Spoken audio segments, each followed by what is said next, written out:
Marker. Camera set. Action! Well, I knew it was Chiwetel. I've been watching him for a long, long time. And I always felt that he was able to sort of reach that kind of performance.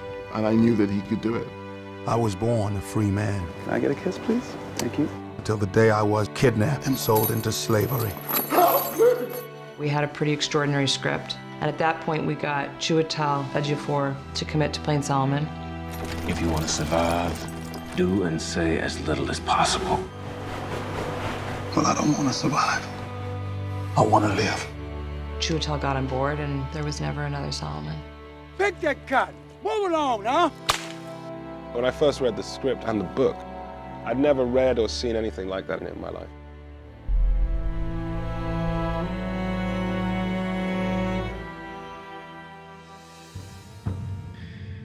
The book as a template is so useful as a way of trying to understand this character in this time. Master brought you here to work. I don't want to hear a word out of none of you.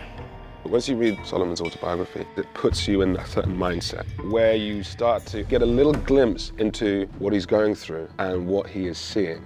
I originate from Canada. I guess where that is. Oh, I know where Canada is. I've been there myself. Well, travel for a slave. Once I started to see that, to really feel what that emotional journey would mean for someone, it's impossible to kind of lose it. It's something that has really penetrated me. Went down to the river Jordan. Going to the plantations in the South and being in places where some of these things occurred. That burning heat, the violence that he sees occur. You do get a glimpse of what the day-to-day must have been like. It's quite a thing.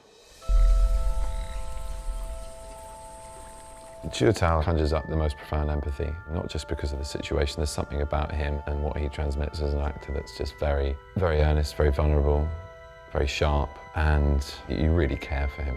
Working with Chiwetel, who's very experienced and a great actor, been a fan of his work for a long time. So bright and so just ready. It's kind of incredible. The confidence and poise and prep is really impressive. He allowed the rest of us to have that same kind of work ethic. Let's go about this with an efficiency and a sense of duty. My back is thick with scars for protesting my freedom. Watching Chiwetel was, to me, a masterclass in subtlety and in nuance, because he did have this 12 years of this story to tell, and starting in one place, and I was able to see all of it just alive in him. You can't imagine how difficult it was to do what he had to do. He's in every scene. Emotionally, as an actor, it's a rigorous workout. I worked with a dialect coach and strove to indicate the passage of 12 years to the hair, makeup, voice, physicality.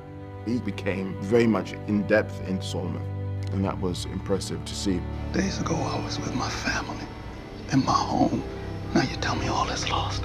It takes a lot of courage and strength to keep within that character for that period of time. I thought you knowed something. I did as instructed. There's something wrong. It's wrong with the instruction. We just knew going in that it was going to be a physical strain to reenact those exact things.